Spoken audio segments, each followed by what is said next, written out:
You're listening to the Armchair GM Sports Network.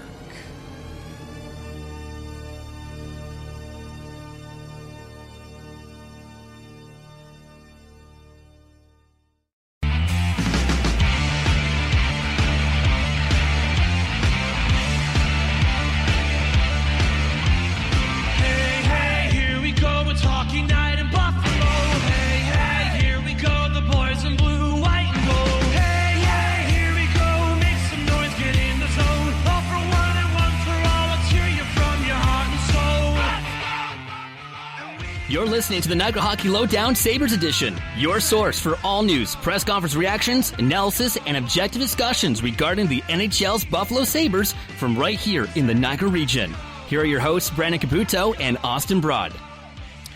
Thank you to Jukebox Bucci for the new intro for the Niagara Hockey Lowdown Sabres Edition, right here in the Armchair GM Sports Network, your February 19th, 2020 edition, your source of North American sports coverage by sports fans, for sports fans, delivered to you right here in the beautiful Niagara region.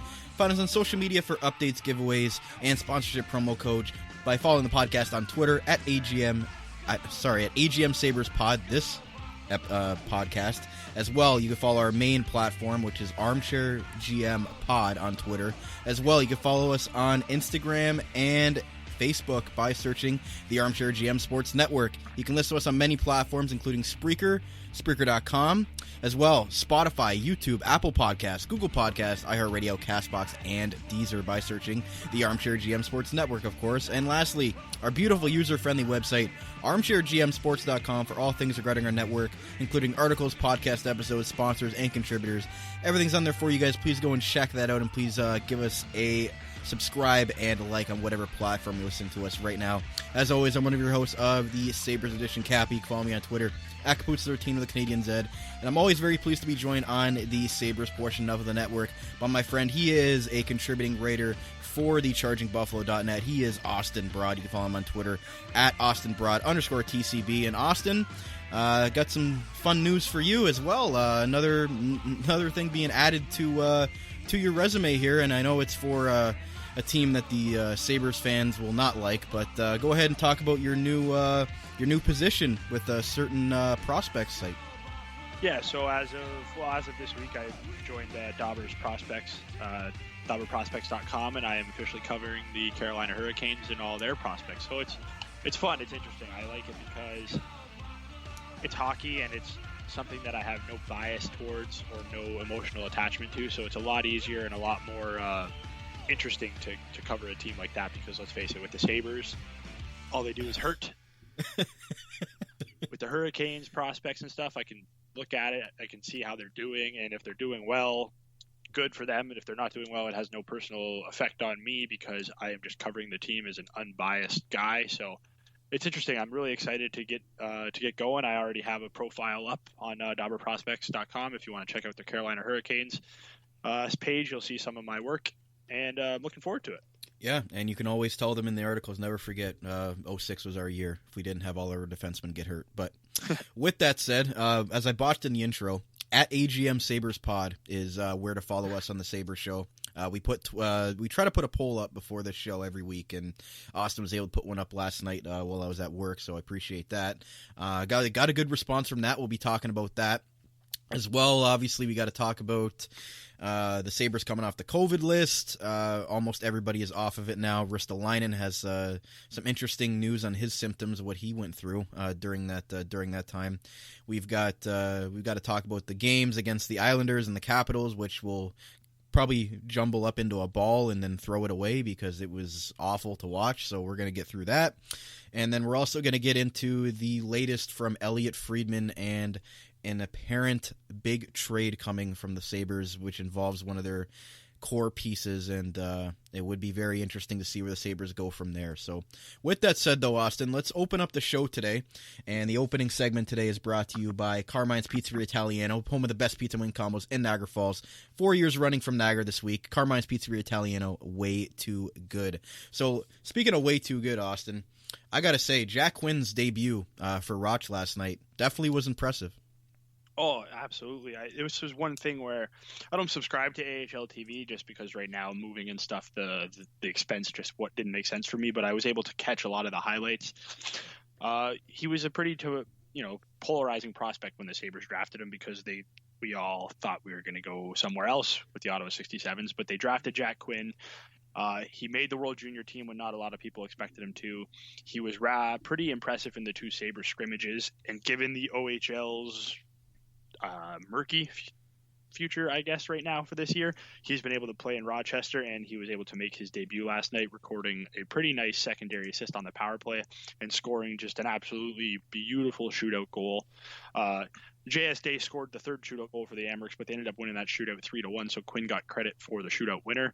And for Sabres fans, on a night where there was a lot of negativity, seeing Jack Quinn play pretty well in his pro debut had to be a little tiny glimmer of hope, because let's face it, right now there's just not a lot to worry about, except for we're probably all going to be Rochester Amherst fans by this time next month. Absolutely. I was about to say, maybe we can switch lineups and maybe we'd feel a lot better about the way this team's playing with Roch. So there's definitely some bright spots with Dylan Cousins and Jack Quinn, the latest two first-round picks for the Sabres. So good news for Jack Quinn there. He said it was a bit shaky in the first period, but a bit of a wake-up call, not playing in a bit and playing some big guys out there. I thought it was a lot better as the game went on. Definitely feel a lot more confident now with one game under my belt. So good for Jack Quinn.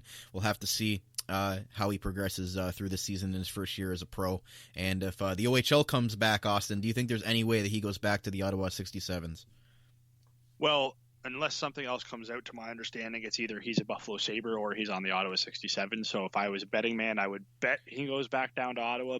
But given the fact that the OHL's target date was April 2nd, that's a month and a half from now.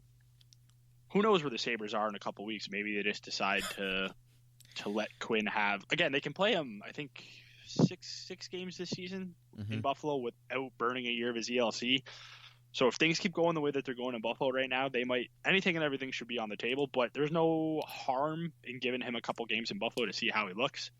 But I would be pretty shocked if he doesn't end up back in Ottawa, which is unfortunate because we're seeing this year those first-year draft eligibles, those 19-year-old kids, having a lot of success in the AHL, and it's just a shame that this year could have been the year where they got to play pro hockey without having to worry about it. But the OHL's trying to come back, and that's what we got to deal with that current CHL-AHL agreement.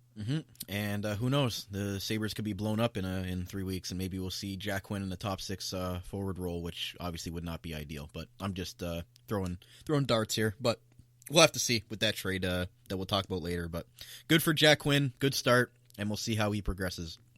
With that, speaking of people progressing, we've got to talk about Rasmus Ristolainen. So everybody has now come off the COVID list.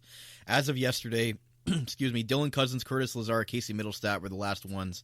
And now Ristolainen is not joining the Sabres on their road trip. So it was interesting to note that during his battle with COVID-19, he endured intense chest pain, Austin. So, sometimes there were quite disturbed states of being. When there was chest pain, it felt like my heart was cracking as I walked up the stairs. A couple of evenings, there were such conditions when I went to bed that I didn't even know if I woke up here anymore in the morning. So, again, Risto's broken English there. But with that said, Austin, kind of scary news here. And obviously, Ralph Kruger had symptoms as well, and obviously being an older person. But this is no joke if Rasmus Ristolainen is some people were asymptomatic, like Lazar and others. Middlestat was mostly asymptomatic. So definitely scary news for Risto, and hopefully he's able to come back soon because they're definitely missing him in the lineup. Yeah, absolutely. I mean, got to tread lightly here because the one positive out of this COVID thing has been we've seen Will Borgen come into the lineup, which I'll probably get into a little bit later in the show. But yeah, it's scary for Ristolainen.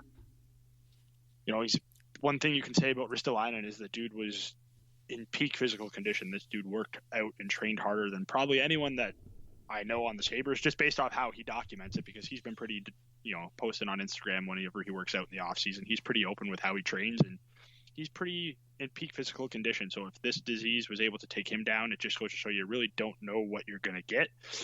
But to no surprise, that is exactly why we heard Kruger say that you won't see Ristolainen on this little mini 4-game road trip that they're on. So hopefully everything goes well with him, because like you said, they are missing him right now.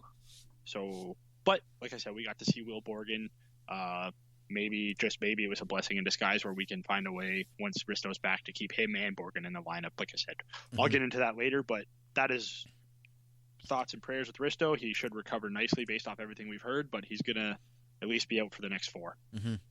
And I echo that same statement there. But with that, Dylan Cousins, before we hit the break, Cousins, Lazar, and Middlestat come off the list. So how do you think that's going to affect the Sabres lineup going forward here? I mean, obviously Lazar got in the game last night, but what do you think about Middlestat and Cousins getting back in this lineup? It's obviously a good thing. It's basically what we're getting at is, Thompson's probably not going to be in the lineup for a little bit going forward, just based off of a couple mental errors that he made the other night. So getting to see guys like Cousins and Middlestat come back is a good thing. Middlestat looked pretty decent in his short stint that he's had. Obviously, Dylan Cousins looks the part of a top 6 forward in the making. So getting those guys back, I don't know how much of a boost it's going to be to their terrible 5-on-5 offense, but it's definitely going to be a boost just to get those 2 young kids back in the lineup and maybe get some players that, for lack of a better word, are hungry and aren't going to, just take a shift off here and there. We'll have to see how what they do with the lineup going forward, but we've seen with Ralph that it can be a challenge to put the line combination together. But with that said, guys, we're going to take our first commercial break on the show today. We're going to come back and discuss those against our will. We will be discussing the Islanders games and the Washington Capitol game as well. We got a new segment coming up with Austin's Analytics, so stay tuned for that. We'll be right back on the Niagara Lowdown Sabres edition and right here on the Armchair GM Sports Network. Carmine's Pizzeria Italiano, serving traditional-style Italian pizzas made with the freshest, top-quality ingredients. Loaded subs and their famous chicken wings. Winners of the Reader's Choice Diamond Award, 4 years running from Niagara this week for Best Pizza and Wings in Niagara Falls. Home of the best tray and wing combo in town for the price and quality. Open daily from 3 p.m. to 9 p.m., located on the corner of Drummond Road and Dunn Street. Available for call-ahead pickup or delivery at 905-374-4400. Make sure to like them on Facebook and view their website for their menu at carmine'spizzeria.ca. Carmine's Pizzeria Italiano. Way too good. As we all adjust to this new world that we're living in today, masks are now mandatory, and Niagara's own Custom PPE is Canada's leading face mask provider. Visit them online at customppe.ca and choose between several mask options with different colors and sizes. Add your organization, company, or team logo so you make your face masks unique. Available to purchase online 24/7 at customppe.ca and shipped within 1 week. They have the best prices and quickest turnaround in Canada, and no order is too big or too small. Also offering custom floor stickers as well as face and counter shields for your business or workplace. Visit customppe.ca and use the code ARMCHAIR at checkout for 20% off your custom or blank face mask today. Custom PPE, Canada's leading face mask provider. Attention job seekers, if you are currently looking for work in the Niagara region, you owe it to yourself to check out the services provided by the Niagara Employment Help Center, located at 6100 Thoroldstone Road, Niagara Falls, directly across from the Camisos Plaza. Their free services include resume and cover letter writing, community resource and referral information, local labor market information, job search strategies, assistance with clarifying employment training and career goals, employment counseling and job search support, second career information and registration assistance, and all their services are currently provided by appointment only. So give them a call at 905-358-0021 or visit their website at ehc.on.ca, the Niagara Employment Help Center. This Employment Ontario program is funded by the Government of Ontario. You're listening to the Armchair GM Sports Network, the Niagara region's best local source for North American sports podcasting coverage. By sports fans, for sports fans.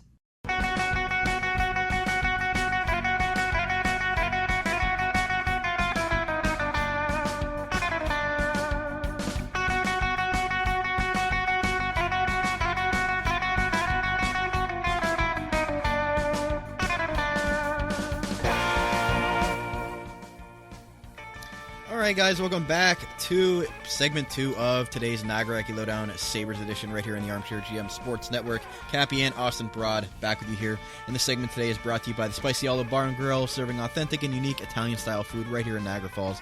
Check out their Facebook and Instagram. Check out their brand new takeout menu. Good stuff. SpicyOliveBarandGrill.com. So, Austin, let's take a look at... we're going to take a quick look at this, guys. Usually we analyze the games, pretty good, but with these 3 games here, the 2 Islander games and the Washington game, I mean, we're just going to, like I said, crumple it up into a ball, talk about it, and then throw it in the can, because there's not much to talk about here. As Austin tweeted out yesterday, no 5-on-5 goals in 9 periods. That's completely unacceptable. 2 goals for in those 3 games and 9 against. Again, only power play goals scored. And the thing that's going to be taken away is that first game against the Islanders. Not one shot on goal for the entire third period, Austin. Just not a good stretch here. That's actually putting it very nicely. Not a good stretch. But, yeah, so, I mean, I guess you could call this a little mini rant if you want. But watching these last 3 games, like I said to you off air, you could switch out any one of those 3 games, and they were basically all the same game. They were all the same game. I mean, the only difference was the Capitals went up 3-0 instead of 2-0. That was literally the only difference. The Sabres, I hate this word because when I say it, I sound like I want them to go out and fight. That's not what I'm talking about, but the Sabres are a soft hockey team. They will not get to the front of the net. They don't really pounce on rebounds. They barely tested Ilya Sorokin and gave him his easiest first NHL shutout you'll ever see. I mean, what else do you need to say? Colin Miller blasted probably a combined 20 shots from the point in those 3 games, because that's really the only shots that the Sabres generate are either from the outside non-danger areas, or they get lucky and get a chance and Sam Reinhart blasts one off the post, Jeff Skinner puts one off the post, or Jeff Skinner misses the net, or Jack Eichel fires it high and wide. The only time they seem to score is when Victor Olofsson is wide open on a power play. That's not a shot at Victor Olofsson. He was a 7th round pick, and I'm glad he's blasting goals on the power play, because someone's got to score goals. Even if they're only power play goals, at least he's putting the puck in the back of the net. The defense, Rasmus Dahlin looks okay again. He's finally back to looking normal, but that doesn't really mean anything when no one's scoring goals. The Sabres right now are dead last in 5-on-5 goals in the entire NHL. They played 13 games? Yeah, 13 games. They have 15 5-on-5 goals. Not good. That's not good. That's barely over a goal per game. I've been the biggest critic of the Sabres goaltending situations, but you look at these last 3 games. Sure, there was those 2 Peugeot goals. Allmark and Hutton probably want those back, but when the goalie gives up, I mean, Allmark gave up 3 last night, but he's given up 5 goals in his last 2 games. Hutton gave up 2 goals in his start. 2 of them are empty netters. There's not much else to say. The goalies deserve some blame, but these last 3 games, the goalies have done nothing. I mean, when you give up 1 goal and you're sitting there as a goalie saying, okay, this game's over because we're not scoring, I kind of feel bad for the goalies. I've switched my mind on them because that's just how bad the Sabres offense has been. I said it last night on Twitter. I wonder what the coaching staff and the GMs think of this team, because before they could say, oh, we don't have enough talent, and I would kind of sympathize with them. This year, they have the talent. They have Jack Eichel, Sam Reinhart, Taylor Hall, Jeff Skinner. On the back end, they have Rasmus Dahlin. They have talent. They still don't score. So at what point does it become a talent problem, or at what point does it become, I hate saying this because they're NHL players, but these players just don't care. And I honestly can't blame them, because it's been, for most of them, Hall, Stahl, like those guys are newer, but for Eichel, for Reinhart, Skinner's now in his 3rd year. I mean, it's something's got to give. Something's got to give, but the players just don't care. That's basically all it comes down to. Is, we talk about as good as they are. I can see Rasmus Dahlin smash his stick at the end of the game. Cool, I get it. You're pissed off, but you're pissed off. Do something about it. Do something about it during the game, not after. Jack Eichel is our captain. Every Sabres fan will go to bat for him because he is arguably a top 10 talent in the entire NHL. At what point does his negative body language, and I'm not ripping on Eichel at all because I totally understand why he has this negative attitude. I would too.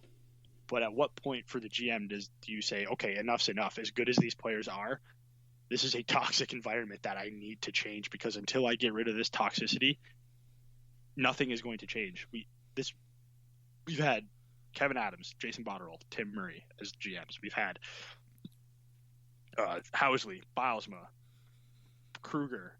Like, the names change, but the results stay the same. At what point does it become, okay, Sabres fans don't want to hear it, but at what point does Kevin Adams, if he even has the authority to do this, say, I have to blow this up and start from scratch and build around Dolly and Cousins and Skinner, because there's no choice. Skinner is going to be here with that contract. Because as much as I love Jack Eichel, Sam Reinhart, it hasn't worked with them, not because of them, but it hasn't worked with them. And same with Ristolainen. They've been here for so long. All they know is frustration and losing. At what point do you just say, it's not about the talent anymore, it's just about everyone needs a fresh start? Because that's basically where this is heading to. Most Sabres fans don't want to hear it, but my God, I can't watch this anymore. I can't watch Jack Eichel and Taylor Hall. Yes, they're generating a ton of chances. They're not playing poorly, but at what point does generating chances, you can't sit there and say, oh, it's going to change eventually. We're 13 games in and it still hasn't changed. At what point is it's not bad luck anymore? It's just, this team is dead. You're beating a dead horse now, because they're not. If there was ever the Islanders games, I can understand, because they're a really solid defensive team. The Capitals, Vanacek, unless he's playing the Sabres, has a sub 900 save percentage, and they could only get one goal by him on the power play. It has basically gotten to the point where it's pathetic. Well said, my friend. And again, we can't even talk about playoffs at this point, because they're sitting in last now, dead last, 10 points in 13 games in a shortened season. Like, you can't be losing all these games that they have to Washington and expect to be in the hunt. You can't do it. And again, if things have to be blown up, I mean, where are we right now with this group? I mean, it's not like they're going to be that much worse with, if they end up getting rid of some of these players. It's not really that going to make that much of a difference, is it really? Like, if you trade, we'll get into it in the last segment, but if trades are made, I mean, I don't see how much worse this team can possibly be, because they just, other than Victor Olofsson scoring on the power play, what else do they do? He even had one get called back, but you can't score a combined 2 goals in 3 games and not have any.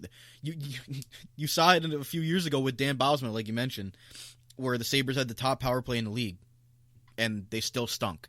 So you got to be able to score 5-on-5. That's plain and simple. You can't just try to force your way onto the power play, because those are things that you just can't control. You got to be able to score 5-on-5. The best teams score 5-on-5, unless your name's the Edmonton Oilers.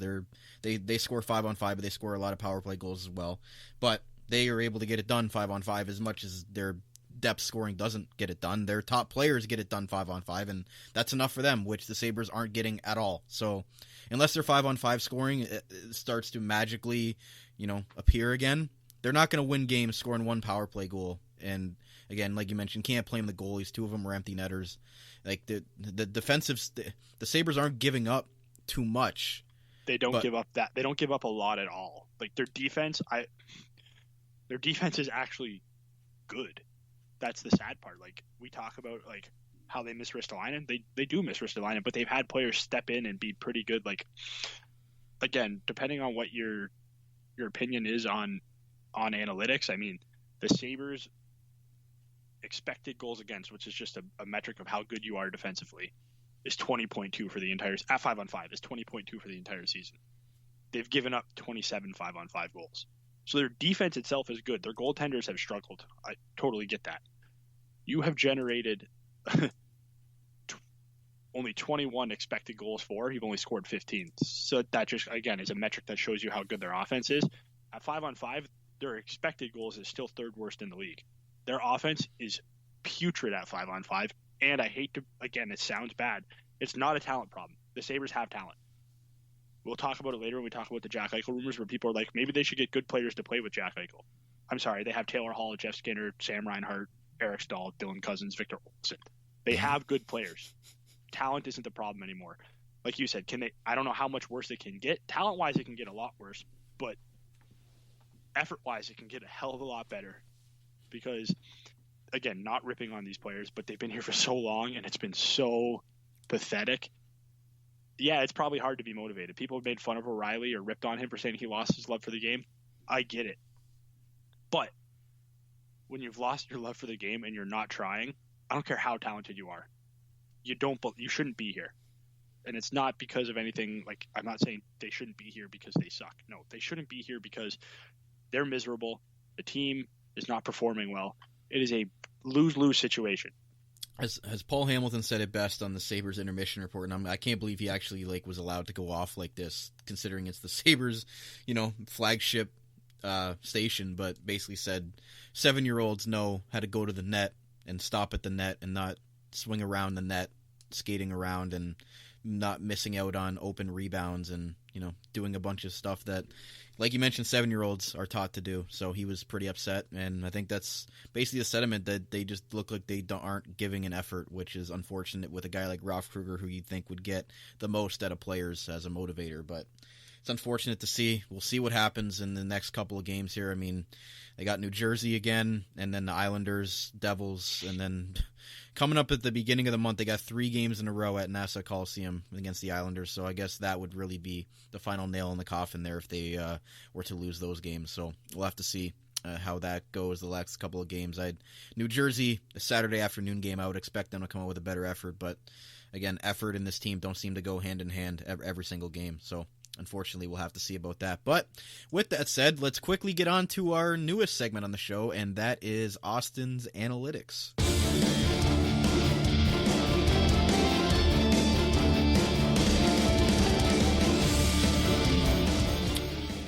Yes, and Austin's Analytics today, the first installment, is brought to you by J&L Flooring. Simplified processes of making homes beautiful are their specialties. Visit them at jnlflooring.com to start on the floor of your dreams today. Austin, take it away with Austin's Analytics. All right, so I'm going to highlight a few things here. I'm not going to get into the entire Buffalo Sabres analytics because, let's just face it, there's so many analytics and stuff. But so basically what I do with the Charging Buffalo is I track transition stats. So breakouts, and zone entries. I track the type of breakout, whether it's a breakout pass or a carry out, and the type of entry, whether it's a carry in or an entry pass. I also document dump ins and dump outs and failed attempts as well. That's what I do. So getting into that, there's a few players that I want to highlight with their transition stats because there's just, I mean, you already know Jack Eichel and Taylor Hall are very good puck carriers. They love to carry the puck, so it's no surprise that they're the 2 best entrance and breakout players in terms of forwards. The one player I'm going to highlight right now it's a small sample size, but Will Borgen, like I talked about him, he should be, to me, this is the bright spot to the crappy COVID situation is Borgen has gotten to be in the lineup, and in his 3 games, all of his underlying numbers have been fantastic. So my tracking, I have him, he is the best breakout defenseman in terms of any Buffalo Sabre that's played this year, depending on sample size. His is the smallest, besides Brandon Davidson, but Borgen's breakout numbers, he's absolutely fantastic. And he's not the type of player you think of when you think of a puck-moving defenseman, because when you think of puck-moving defenseman, you think the flashy offensive guy like the Rasmus Dahlins or the Brandon Montours. But William Borgen so far has 17 controlled breakouts, 3 uncontrolled, which are dumps, and 2 failed breakouts for a controlled breakout percentage of 77.2%. Third best on the team, best amongst defensemen. Now comes the negative. And this has nothing to do with numbers I've tracked because I only track transition stats, but Natural Statric is a great site if you want to get things like shot attempts for, shot attempts against, scoring chances for, expected goals, high danger chances. They're a great tool. I use them all the time. They have this cool thing where you can build like their line tool. So you can take 3, anywhere from 2 to 5 players and see how they fare together on the ice. This is where it comes down to Kyle Oposo. Love the guy. He's a great veteran in the room. Does not belong on the ice anymore. And just to prove it, so he's on the third line with Cody Eakin and Tobias Reeder. That line consistently gets their teeth caved in on a regular basis and the numbers suggest that it's because Kyle Oposo was on that line. Tobias Reeder and Cody Eakin together without Kyle Oposo have played 62 minutes of 5-on-5 hockey. All their shot shares are hovering around 50%. When you throw Oposo on there, so you take the three of them, they've played 8 games together, 67 minutes of 5-on-5. Their Corsi for is below 40%. Their scoring chances for is 24%. And their expected goals percentage is 27. This line has given up an expected goals against of 3.91 and only has expected goals for of 1.47. That's how bad this line is. I don't know how else to say it without ripping on Oposo, because I don't hate the guy. He's such a good presence in that locker room. What he's gone through, he deserves all the praise in the world. I know he makes $6 million. If he's in this lineup, which he shouldn't be, there is no excuse for Ralph Kruger to keep rolling out Tobias Reeder, Cody Eakin, and Kyle Oposo, because it just does not work. It does not work. They do not generate offense. They give up an absolute ton against. And there's no other way to say it. The game has passed Kyle Oposo by, and he needs to get the Matt Molson treatment ASAP. Otherwise, that line is pretty much just a negative every time they step foot on the ice. Just to back up my point, when you take Tobias Reeder and Cody Eakin and you add Dylan Cousins, because that was a line to start the year, they've only played 27 minutes together because Cousins has worked his way up the lineup so well. They have a 56% shot attempt share. They have a 55% scoring chance share and a 77% high danger scoring chance share. By moving one guy out of that and replacing it with another guy, that it's that big of a difference. Yeah, so basically it suggests that Tobias Reeder and Cody Eakin on their own are replacement level players, which is fine because Reeder makes the league minimum, Eakin makes $2 million. When you throw Kyle Oposo on that line might as just send him to the sun. It negates everything that you've done. He is just, we love him because he's been through so much and he was a good signing at the time. But now it's just a shell of himself is not even doing it justice. I've never seen a player so washed up. And they've thrown him out on the penalty kill. They've thrown him out on the power play. I swear I saw him the other night play when the goalie was pulled. I don't know what it is. They think he'll go to the net? I don't know. Because they have a problem with people wanting to go to the net, too. So. He has 1 assist, so the actual stats don't back anything up that he should be playing. His underlying numbers are absolutely putrid. There is no discernible reason that says Kyle Oposo should be playing on a regular basis. There's just not. I have nothing else to say about it because I like the guy and I feel bad, but it's gotten to the point where it is what it is. His effort is never a question. It's productivity. How hard you try. Yeah, like I could go try my best every night. You get paid $6 million. That's what Kyle Oposo is. He tries hard. He's just not good anymore, and it's time to come to reality with it. And this coaching staff does not know how to evaluate their lineup. Their defense is not fully healthy yet, so I'll give them some credit on, Yoki Haru not being punished because he has been struggling immensely the last 3 games. 2 of them he was with Matt Irwin, so that's kind of a reason why. But this coaching staff does not want to step on veterans' toes for young players like Will Borgen or Rasmus Asplund or Casey Middlestat or R2 Ruotsalainen. Like, these players are players that I would rather see in the lineup because they're new. They're not the same old names that we've seen that have produced the same old results. But this organization, maybe it's because we follow them so closely, but more than any organization out there, this organization refuses to pull the plug on players until it is way too late, and it costs them. So how many first-round picks have we given Seattle to take Okposo? He's got a full no-move clause, so unless he agrees to waive it, he's not going there. And it's crazy to think that the Sabres signed both of John Tavares' most successful line mates from the island, in Molson and Okposo, and they both have basically suffered the same fate with the Buffalo Sabres. It's crazy to think. Yeah, it's crazy to think, and I love the idea of Kyle Oposo when Tim Murray signed him because he can, like, before he was his the top injuries and free stuff, agent available at the time. Before his injuries and stuff, he could play.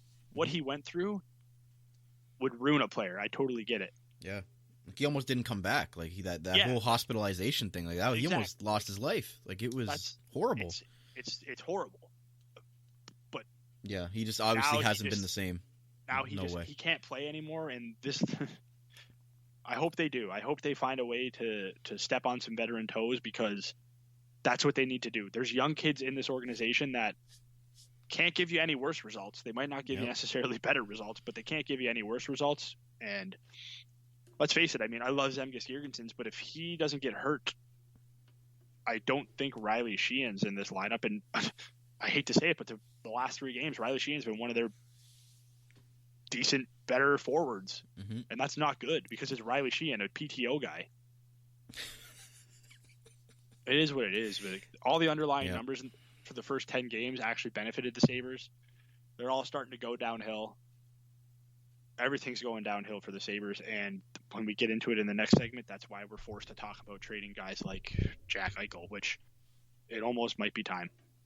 Yeah, and I think some internal competition with some of the younger players in Rochester would be a good thing for the organization. You got to be able to have that internal competition. You can't just give guys jobs because of their name. If they're not producing, then get them out of the lineup. But again, like you mentioned, sometimes it's too late for this club, and they make those decisions way too late, and the damage has already been done, as we can see. Last place in the East Division, and we'll have to see going forward if they can make up some ground. We'll optimistically, we'll be cautiously optimistic with that one. But again, sitting last place, something's got to be done. Even the analytics aren't saying that they're playing well. So definitely some changes have to be made, and we'll talk about those in the last segment, as well as get to the Twitter poll from yesterday that we put up. So stay right here. We'll be right back on the Niagara Hockey Lowdown Sabres edition, and right here on the Armchair GM Sports Network.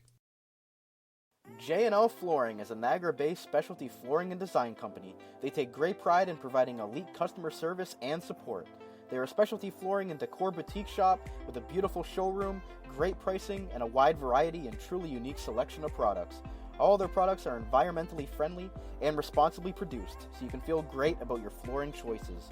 Their goal as a local business is to build authentic relationships based on honesty and integrity that they foster with respect and authenticity, offering unique and wide range of quality products presented by a knowledgeable and patient team.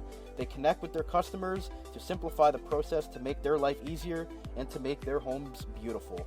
Visit them at 4424 Montrose Road, Niagara Falls, or find out more at jnlflooring.com. Open Monday through Friday, 9 a.m. through 5 p.m., and Saturday, 9 a.m. to 3 p.m. 905-358-3299 J&L Flooring.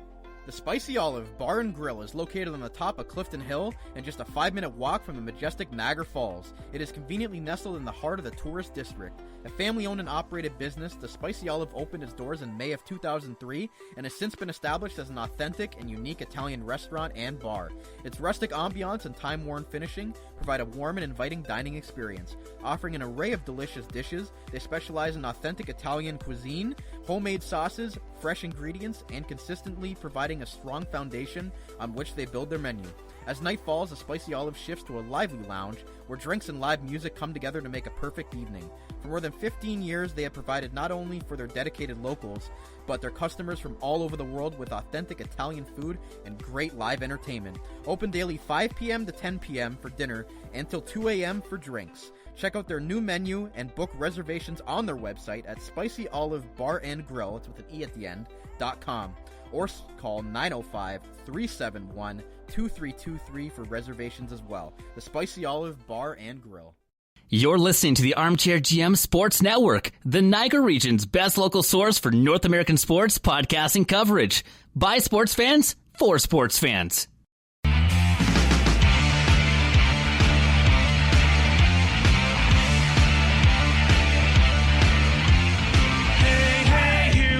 Hockey night in Buffalo. Hey, hey, here we go, the boys in blue, white, and gold. Hey, hey, here we go, make some noise, get in the zone. All right, ladies and gentlemen, welcome back to the final segment of our Niagara Hockey Lowdown Sabres edition. Cappy and Austin Broad back with you here. And this last segment today is brought to you by Custom PPE, Niagara's leading face mask provider, and, well, as well, built from right here in the Niagara region. Best prices and quickest turnaround in Canada. Order today at customppe.ca. We've got ours. Time to get yours. Get your custom masks. Keep us safe. Go get them. CustomPPE.ca. So, Austin, let's take a look at the final segment of today. Let's take a look at the Twitter poll. And from yesterday, thank you to everybody who voted on that. We put a poll out. Who would you rather see on the Sabres' third line? The 4 options were Kyle Okposo, CJ Smith, Rasmus Asplund, or Casey Middlestat. And the results of that Twitter poll, as we just discussed in the last segment, and Austin depicted pretty well about Kyle Okposo and the way that he has deteriorated with his play in the last few years. He received, to nobody's surprise, 0% of the poll. CJ Smith and Rasmus Asplund tied with second place at 22%, and first place with a whopping 56.1% was Casey Middlestat. Austin, not that you were surprised about Okposo receiving 0%, but were you more surprised that Middlestat was so well received as compared to the other two? Yeah, I was, and the only reason I'm surprised is because, I specified in the poll the third line. If I had the choice, I think Middlestat on the third line would... I have no problem with it at all, but I thought that third line was kind of going to, skew a little bit of the vote towards Asplund, because I think Asplund is a better suited third line player. But heck, the way Middlestat played in his first 2 games, fans want him in the lineup. I got no issue with it. I just think Middlestat, if he's going to be in the lineup, should probably be a little bit higher up. But right now there's just not room for him higher up, so... If that's how you got to get him in the lineup, that's how you got to get him in the lineup. Tage Thompson, for Lord's sake, has gotten chances on the first line. Why not throw Middlestat a bone here and there? But that just goes to show you that, one, Okposo, really not a lot of people believe he should be in the lineup, which is good. And it also goes to show you that there are players in this organization that fans would rather see that could probably bring you better results, and just, it's a new name. It's a new name. Rasmus Asplund in his 2 games has been so good. Again, the smallest sample size ever, because it's only 2 games, but he is really, really good. And if him or Middlestat or even CJ Smith, throw any one of them in there, and I think it would be more refreshing than what we've seen, because the Sabres just these last 3 games have been absolutely deflating. Mm-hmm. And to segue that into our last quick topic today, with the Sabres sitting in last place in the East Division, again, like we said, 10 points in 13 games, not good, lost 4 straight, there is obviously going to be chatter about trades. And we heard Elliot Friedman was on WGR on whether he sees the possibility of the Sabres trading their captain and franchise player Jack Eichel. He simply said yes. Well, here's the thing. Obviously, the way the Sabres came back out of the break with 2 really tough losses has started the talk about what could be happening, quote from Elliot Friedman. So again, it's sad to say, because Jack Eichel has been such a big part of this team and wanting to be the guy moving forward to get us to the playoffs and lead us to a Stanley Cup. And, he's the guy that you tanked for. Well, you tanked for him or McDavid. You got it done. You were able to get Jack Eichel in here. He's had successful stats with his career, obviously minus 69, but playing on the worst team in the league for, most of the part of those 6 years now in the league. He has 349 points in 367 games, so he's over a point, just under a point a game. So those are solid stats. But this year, very concerning. He's got 12 points in 13 games, but only 2 goals, minus 9. Not good, Austin, not good. And a 4.5 shooting percentage, which you expect a lot more from Jack Eichel, who obviously is a pass-first player, but has a lethal shot when he decides to shoot and hits the net, which has been the big problem this year. So what do you think of this rumor? And like you mentioned, you're a little bit more open to it than maybe I am, but it looks like something that they're going to have to explore here, and there might be teams interested. Yeah, so I say I'm more open to it because when you look at the way his contract is structured, he's got a no-trade clause kicking in after the 4th year of this contract. We're in year 3, so they have this summer and next season before July 1st, before that trade clause kicks in. Once that trade clause kicks in, 9 out of 10 chance that he is requesting a trade. And once that trade clause kicks in and he requests a trade, he has control over where he goes. The reason I'm more open to it now is the trade request is likely coming. Be proactive, not reactive, and drive up the actually only chance at a free market for Jack Eichel that you have, because once that no trade clause kicks in, there's maybe 3 teams on that list: Boston, New York, and I don't even know if there's another team on that list. Those are the top 2 that I know he would love to go to. Boston's his hometown. New York's a big market.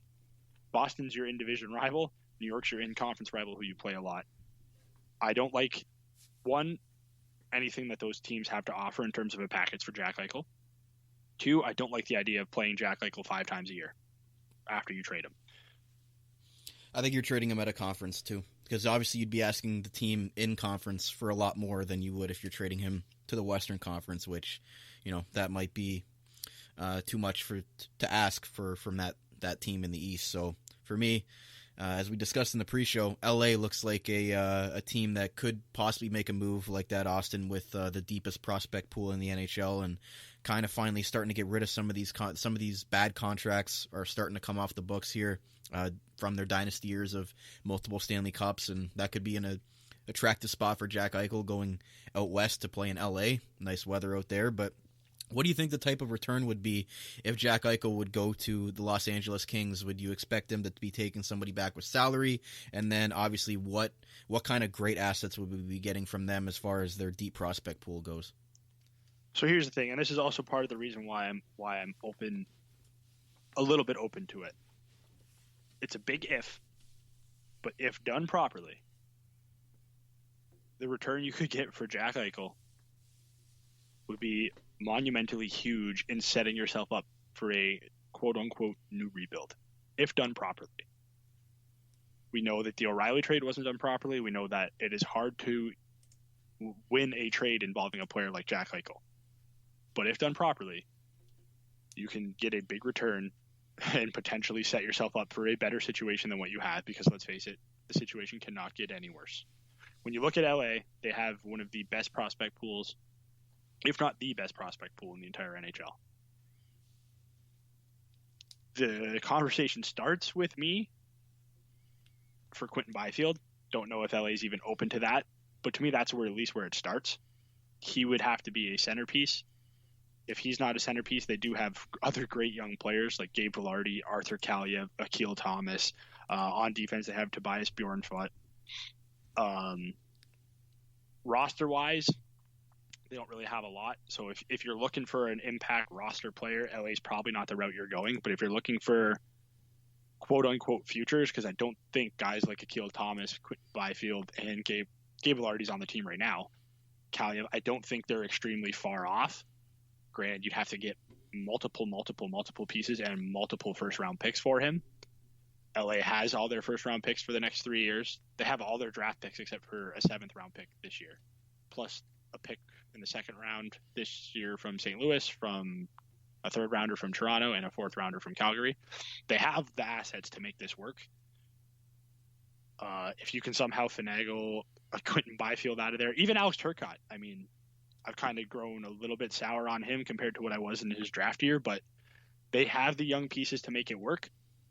But with LA, it's definitely most likely all futures and probably no immediate impact NHLers, which might be the situation you're looking for when trading a Jack Eichel. I find it interesting that this is the guy I brought up, and he might be a throw-in that you might have to take back with Jack Eichel's contract, as Jeff Carter might be the guy that you'd have to take back in that, because obviously Eichel's making a lot of money. The Kings and their cap situation, they have $8 million in cap, but again, they have 12. According to Cap Friendly, they have 12.8 in current cap space. 12.8. There we go. Yeah, I was looking at projected. There we go. Excuse me. 12.8. So pretty good for LA, considering you think that they're one of the teams in a cap grind and crunch here, but they have Kopitar for 3 more years after this year at $10 million, and you've got Doughty for an eternity at $11 million, and then Jonathan Quick at $5.8 million for 2 more years after this year, which you mentioned that it's not as bad as it once may have seemed. And if I'm being honest, if there's a throw-in player from the LA Kings that I want, it would be Jonathan Quick, because let's face it, we still do need some kind of improvement in goal. So you could, to me, getting a guy like Jeff Carter, makes no sense. Getting a guy like Jonathan Quick, I know it's $5.8 million, but at least it's a likely improvement over what you have. So if you can get Turcotte, Thomas, Kaliev, Byfield package, and then the throw-in player is Jonathan Quick, plus a first-round pick or a couple high picks, you're setting yourself up for, again, you're not going to get better by trading Jack Eichel, so don't ever even think that that's going to happen. But you're setting yourself up to at least have some quality prospects going forward and if you could somehow center it around Quinton Byfield, you have a potential franchise center who might not be as good as Jack Eichel, but when you have the potential of Quinton Byfield, the potential of Dylan Cousins, And you still have Jack Quinn as a winger, but just in terms of center-wise, you still have two pretty solid centers.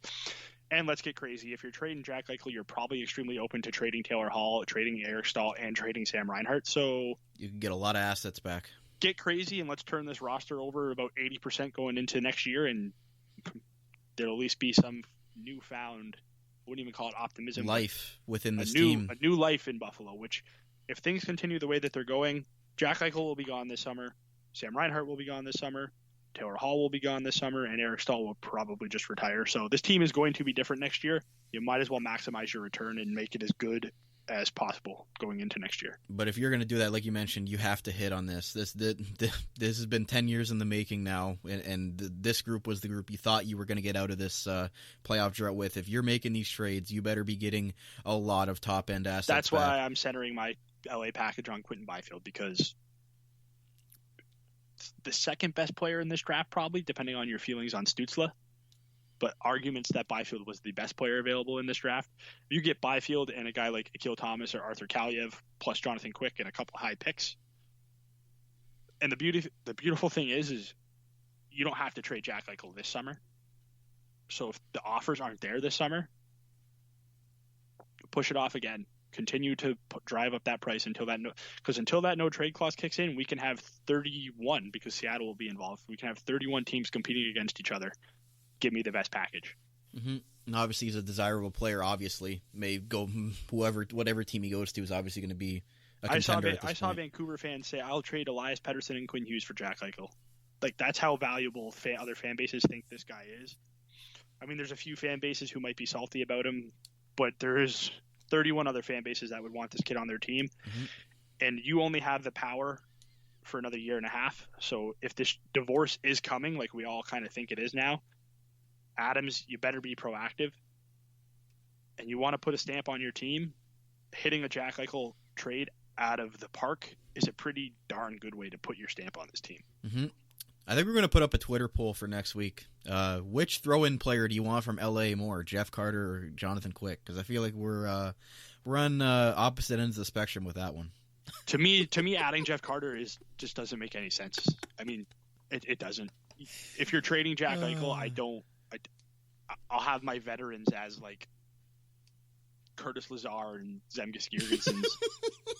If you're trading Jack Eichel and you're trading Sam Reinhart and you're trading Taylor Hall, get crazy, go young, and Jonathan Quick's got 2 years left after this year. He's better than Carter Hutton, and he only makes $5.8 million. So that to me, he'd be the guy that I target. I mean, if Carter Hutton gets thrown in as well, when Jonathan Quick comes back, I'm all for that too. So take it as you wish. But that's the thing that I want people to understand is if Jack Eichel's getting traded, there's 3 other moves that are happening.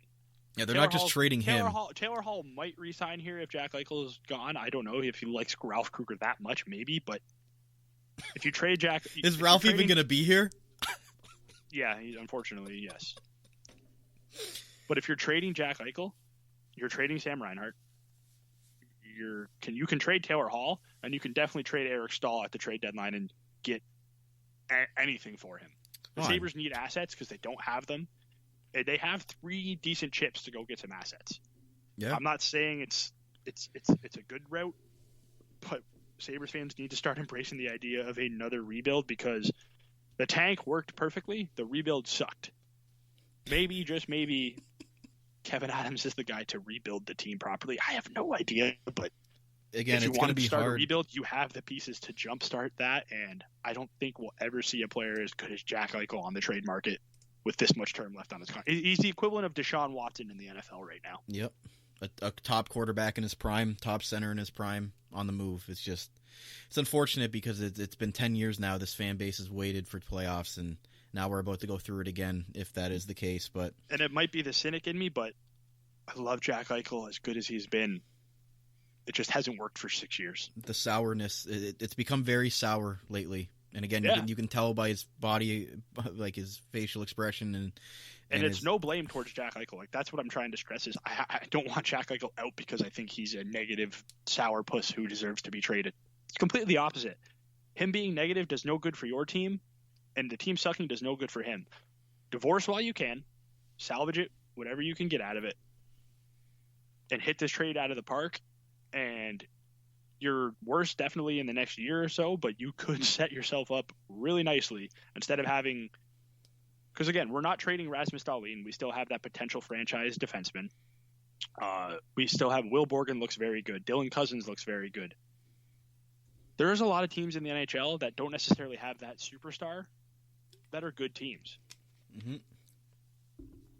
Maybe it's time to rebuild this roster in a different way, where instead of having an elite superstar and trying to buy free agents like Jeff Skinner and Taylor Hall, you say, screw it, let's try and get 9 40 to 50 point getters on our forward core and just be a well-balanced, I don't know. Look at the Islanders. I mean, Barzal is arguably their only superstar, and they're an extremely solid defensive team with good goaltending and a good coach, and look how successful they are. There's more than one way to build a team. The way that the Sabres chose to build this team centered around Jack Eichel, not Jack Eichel's fault, but it just hasn't worked. It's like they're trying to be Edmonton, but they haven't been able to produce like the Edmonton top line has. So, and this again sounds like a shot at Jack Eichel, but Jack Eichel's not Connor McDavid. It's okay to admit it. He's not. And Sam Reinhart's not Leon Draisaitl. It's where we're at with this team. This core hasn't worked. Mm-hmm. He's been around nothing but losing. It's just time. Yeah, like it's not their fault. They're good players who have done their jobs.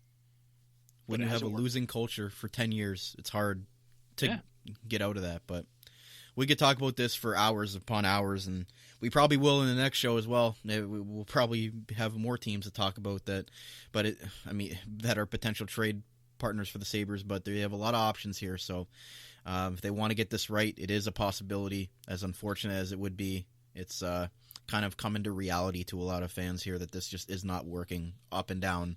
However way you want to look at it from the organization, just hasn't worked with this core. And maybe you can get a first-round pick from the Leafs, because apparently they like trading for 2010 All-Star players, so you can get Eric Stahl to the Leafs for a first-round pick probably with the way their bottom six looks with Joe Thornton, Jason Spezza, Wayne Simmons, It's could fleece a team like that. Obviously, I'm kidding, but Eric Stahl obviously hasn't worked here either. Just there's a lot of things that haven't worked, and that's basically the recap of the show. Just has not worked. But yeah. With that said, guys, that's going to wrap it up for a very long episode, but a very good episode of the Niagara Hockey Lowdown Sabres edition right here on the Armchair GM Sports Network, your source of North American sports coverage by sports fans, for sports fans, delivered to you right here in the beautiful Niagara region. As always, I'm one of your hosts of the show, Cap. You can follow me on Twitter at Kapoots13 with a Canadian Z. As well, you can follow my co-host Austin at Austin_Broad_TCB, and make sure you're checking him out at Dauber Prospects and thechargingbuffalo.net. Great articles there by Austin. And thank you to our viewers out there for tuning in and listening along with us for this sometimes painful episode of the Sabres Edition podcast. And to you Sabres fans out there, we are living it with you, so you are not alone in that. And finally, this has been the Niagara Hockey Lowdown Sabres Edition on the Armchair GM Sports Network by sports fans, for sports fans. We got New Jersey coming up tomorrow, and other than that, next week it's going to be interesting. We'll have to see when we come back with our next episode what this team looks like and if there's any more clarity on how things are going. So with that, for Cappy and Austin, we are out of here. We'll see you guys next episode. See you guys next week.